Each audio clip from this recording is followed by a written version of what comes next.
जळली मेली पांढऱ्या पायाची अवदसा कुठली, कोण, काय काय म्हणून माझ्या मुलाला भुरळ पाडलीस आणि त्याच्या आयुष्यात आलीस. साप वाटोळ करून टाकलेस त्याच्या आयुष्याचं.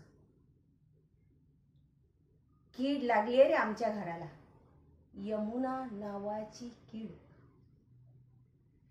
काय होता माझा यशोधन आणि काय होऊन बसलंय त्याच्या आयुष्याचं. तू अपशकुने, तू जबाबदार आहेस. माझ्या मुलाच्या आयुष्याची ही अवस्था व्हायला तू जबाबदार आहेस. आता आमच्या घरात तुला अजिबात स्थान नाही. चल निघ, निघ इथून. आतापर्यंत जे झालं ते झालं, पुरे झाले. बस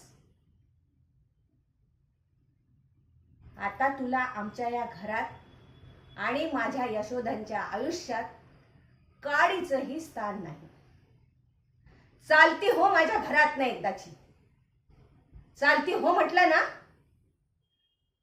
निघ. आजपासून तू मेलीस. आम्हाला अंघोळ करतो तुझ्या नावाची एकदाची. निघ म्हणते ना तुला. निघ.